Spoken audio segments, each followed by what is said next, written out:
Imagine कल सुबह तुम उठो, अपना फ़ोन चला और अचानक से एक ब्रेकिंग न्यूज़ आ जाए कि एक कंट्री ने ट्रिलियन डॉलर की ज़मीन सिर्फ 7.2 मिलियन डॉलर में बेच दी। तुम शायद पहले हंसोगे, फिर दोबारा देखोगे और फिर बोलोगे कि नहीं, ये तो फेक न्यूज़ है, क्योंकि भला इतनी ही वैल्यूएबल चीज़ को कौन इतने ही कम पैसों में बेचेगा। लेकिन हिस्ट्री को लॉजिक की आदत नहीं होती। 1867 में एग्जैक्टली ऐसा ही हुआ था। और सबसे शॉकिंग बात ये थी कि जिस देश ने लैंड खरीदा, उसके अपने लोग बोल रहे थे कि यह हमारी हिस्ट्री की सबसे बेवकूफ़ डील है। न्यूज़पेपर हंस रहे थे, पॉलिटिशियंस का मजाक उड़ाया जा रहा था, एक्सपर्ट्स कह रहे थे कि अमेरिका ने पैसा बर्फ़ पर उड़ा दिया। लेकिन सिर्फ कुछ सालों बाद वही लोग एक सवाल पूछ रहे थे। ये स्टोरी शुरू होती है एक अंपायर से, एक ऐसा अंपायर जिसकी बाउंड्रीज इतनी बड़ी थी कि लोग कहते थे कि इस अंपायर में कभी सूरज पूरी तरह ही नहीं ढलता।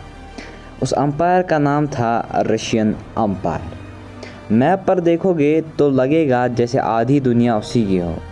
लेकिन हिस्ट्री हमें एक चीज़ बार बार सिखाती है, हर बड़ी चीज़ अंदर से स्ट्रॉन्ग हो ऐसा ज़रूरी नहीं। लेकिन अंदर ही अंदर एक वॉर ने उसे तोड़ दिया, Crimean war. Thousands of soldiers, करोड़ों का खर्चा, इकोनॉमिक प्रेशर में, मिलिट्री कमज़ोर, ट्रेजरी लगभग खाली। और जब लीडर्स ने सोल्यूशन ढूंढने की ट्राई किया, उसकी नज़र एक ऐसी जगह पर पड़ी जहां शायद इंसान से ज़्यादा बर्फ़ थी, अलास्का।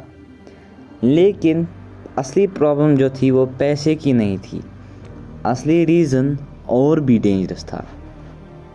आज जब हम अलास्का का नाम सुनते हैं तो दिमाग में आता है ऑयल, गोल्ड, नॉर्दर्न लाइट्स और ब्रेथ टेकिंग ब्यूटी। लेकिन 1867 में लोगों को सिर्फ एक चीज़ दिखती थी, ठंड, सिर्फ ठंड। ना हाईवेज़, ना एयरपोर्ट्स, ना मॉडर्न मशीन्स, ना कोई टेक्नोलॉजी जो इस ज़मीन की असल वैल्यू दिखा सके। रशिया हर साल इस टेरिटरी को बेचने के लिए पैसे खर्च करता रहा, लेकिन रिटर्न लगभग कुछ भी नहीं। और तब दूर समुंदर के उस पार एक सुपर पावर अपनी नेवी को मजबूत बना रहा था, ब्रिटेन। रशिया को डर था कि अगर कल वॉर हुई तो ब्रिटेन अलास्का पर कब्ज़ा कर लेगा। अगर ऐसा हुआ तब रशिया सब कुछ हार जाएगा। एक भी डॉलर नहीं, एक भी फ़ायदा नहीं, बस एक और हार। तब रशिया ने डिसीजन लिया, एक ऐसा डिसीजन जिस पर उस वक्त शायद किसी ने ही ध्यान दिया। लेकिन आज 160 साल बाद हिस्ट्री उस डिसीजन पे बात करती है। रशिया ने सोचा अगर खोना ही है तो बेच देते हैं। सबसे बड़ा सवाल अभी भी वही था, आखिर कौन खरीदेगा इतनी बड़ी बर्फ़ की दुनिया को। और इस सवाल का जवाब हिस्ट्री के सबसे अनबिलीवेबल नेगोशिएशंस बनने वाला था। रशिया का डिसीजन हो चुका था, अलास्का को बेचना ही होगा। लेकिन इस डील की खबर दुनिया को नहीं लगनी चाहिए थी। क्यों? क्योंकि उस वक्त अंपायर की सबसे बड़ी ताकत सिर्फ उसकी आर्मी नहीं होती थी, उसकी इमेज भी होती थी। अगर यूरोप को पता चल जाता कि रशिया अपनी टेरिटरी बेच रहा है तो दुनिया समझती कि रशियन अंपायर कमज़ोर पड़ रही है। और कमज़ोर अंपायर ज़्यादा देर तक नहीं टिकती। इसलिए सब कुछ चुपचाप हुआ, बंद कमरों में मीटिंग्स, सीक्रेट लेटर्स। और फिर रशिया ने सबसे भरोसेमंद डिप्लोमेट अमेरिका भेजा। उसका नाम था एडुआर्ड डी स्टॉकेल। उसके पास सिर्फ एक मिशन था, अमेरिका को कन्विंस करने का कि वो दुनिया के सबसे ठंडी और सबसे मिसअंडरस्टूड लैंड खरीदे। उसे नहीं पता था कि अमेरिका में भी एक ऐसा आदमी बैठा है जो सबसे अलग सोचता।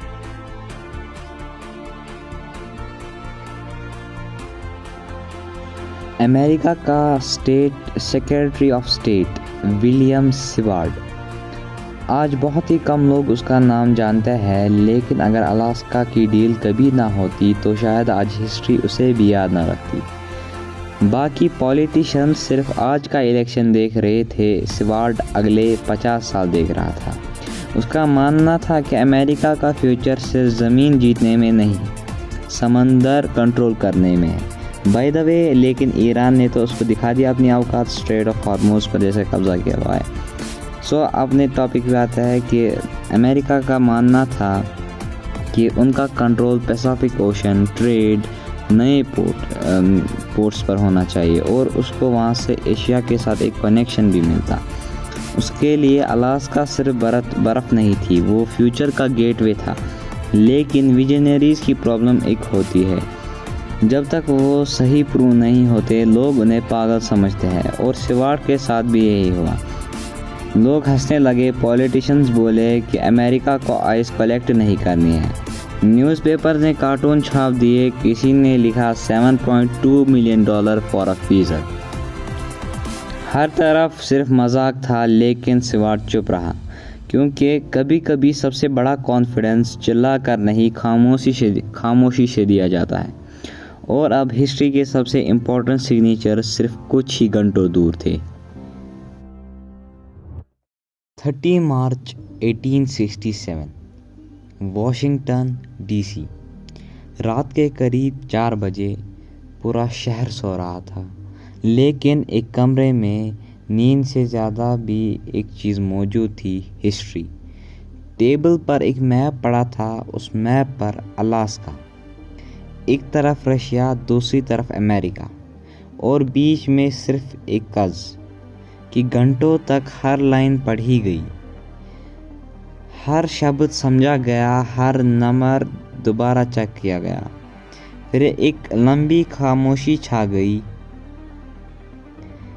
एक पेन उड़ गया, एक सिग्नेचर हुआ, और इस एक सिग्नेचर के साथ दुनिया का मैप हमेशा के लिए बदल गया। अमेरिका ने अलास्का खरीद लिया $7.2 मिलियन में, लगभग 2 सेंट पर एकड़। आज के हिसाब से शायद तुम चॉकलेट भी उस प्राइस पे खरीद ना पाओ, लेकिन उस रात एक पूरी टेरिटरी इतनी कीमत में बेच दी गई। और अगली सुबह जब ये खबर न्यूज़पेपर में छपी, पूरा अमेरिका हंस रहा था। उन्हें लग रहा था कि उनके लीडर्स ने हिस्ट्री की सबसे बेवकूफ़ डील कर ली। लेकिन कभी कभी जिस डिसीजन पर दुनिया सबसे ज़्यादा हंसती है, वही फ्यूचर में सबसे ज़्यादा तालियां जीती है, और अलास्का उसका सबसे बड़ा एग्जाम्पल है। अगली सुबह जब न्यूज़पेपर लोगों के घर पहुंचा, अमेरिका में एक्साइटमेंट ही नहीं रही, हंसी फैल गई। हर तरफ एक ही बात हो रही थी कि गवर्नमेंट पागल हो गई है। कुछ न्यूज़पेपर लिख रहे थे, America just bought a giant freezer. दूसरों ने मजाक उड़ाया, $7.2 मिलियन सिर्फ बर्फ़ के लिए।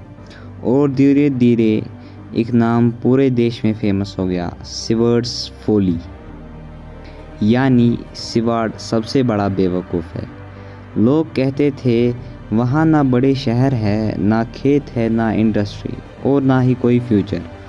और सच कहूँ, उस वक्त उनकी बात गलत भी नहीं लग रही थी, क्योंकि उस समय किसी को भी नहीं पता था कि अलास्का के अंदर दुनिया का सबसे बड़ा सरप्राइज़ चुपचाप इंतज़ार कर रहा था।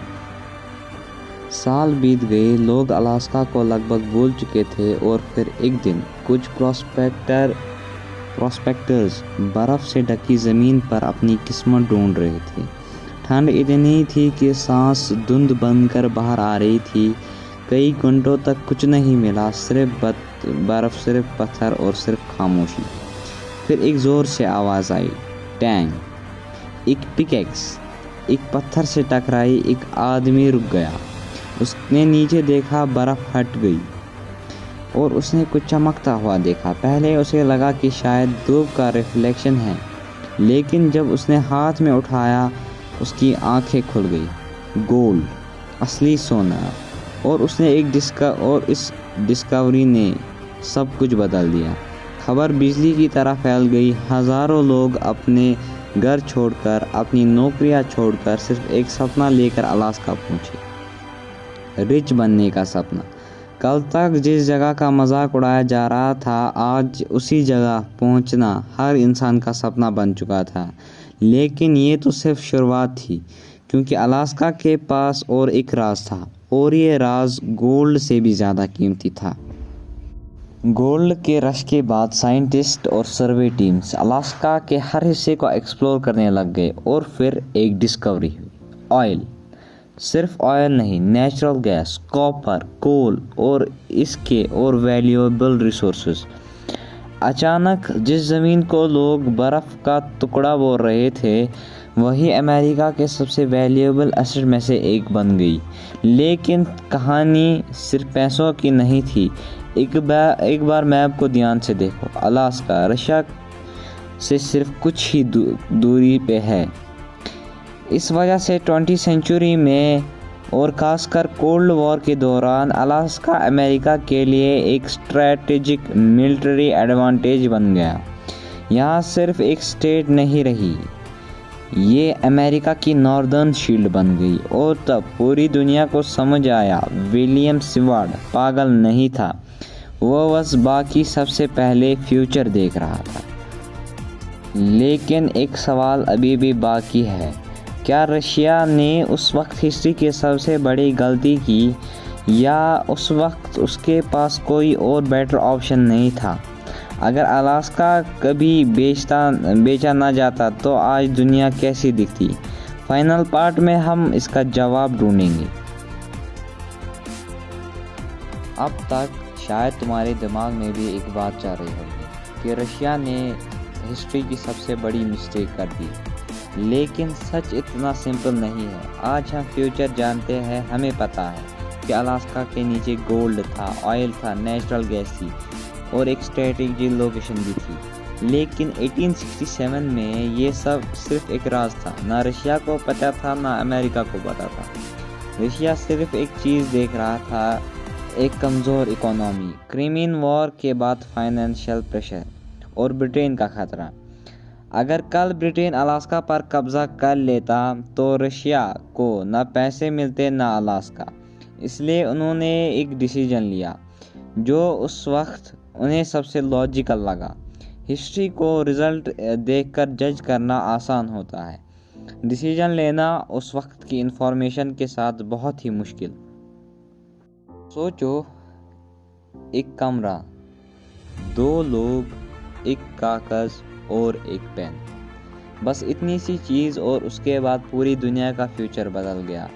अमेरिका को मिला एक ऐसी टेरिटरी जो आज भी उसकी इकोनॉमी, उसकी मिलिट्री और उसके आर्टिक फ्यूचर का इम्पोर्टेंट हिस्सा है। कभी कभी हिस्ट्री को बदलने के लिए ना लाखों सोल्जर्स चाहिए होते हैं, ना कोई बड़ा वॉर। कभी कभी सिर्फ एक सिग्नेचर ही काफ़ी होता है, और अलास्का उसका सबसे बड़ा सबूत है। ये स्टोरी सिर्फ अलास्का की नहीं थी, ये स्टोरी विजन की, एक ऐसा डिसीजन की जिसे उस वक्त लोगों ने बेवकूफ़ कहा, लेकिन वक्त ने उस डिसीजन को मास्टर स्ट्रोक बना दिया। और शायद ये हिस्ट्री का सबसे बड़ा लेसन है। हर डिसीजन उस वक्त के फैक्ट्स के हिसाब से लिया जाता है। फ्यूचर किसी को दिखाई नहीं देता। कभी किसी इंसान को सिर्फ इसलिए जज मत करना क्योंकि आज तुम उसके रिजल्ट्स जानते हो सकता है कल वही डिसीजन दुनिया बदल दे। और अलास्का की कहानी हमें ये सिखाती है कि कभी कभी सबसे बड़ी अपॉर्चुनिटीज़ बर्फ़ के नीचे छुपी होती है, और कभी कभी सबसे बड़ी हिस्ट्री सिर्फ एक सिग्नेचर से लिखी जाती है। अगर तुम्हें ऐसी स्टोरीज़ पसंद है जहां हिस्ट्री एक मूवी की तरह ज़िंदा हो जाती है, तो व्हाट्स नेक्स्ट को सब्सक्राइब ज़रूर करना। और कमेंट में मुझे एक बात बताओ कि अगर तुम्हें विलियम सिवार्ड की जगह होते तो क्या तुम कभी अलास्का खरीदते? ये सब की बात मानकर डील को रिजेक्ट कर देते, या सबकी बात मानकर डील को रिजेक्ट कर देते? मैं मिलूँगा तुमसे अगली सैटरडे एक और अनबिलीवेबल स्टोरी के साथ। Until then, stay curious, have a nice day and bye bye.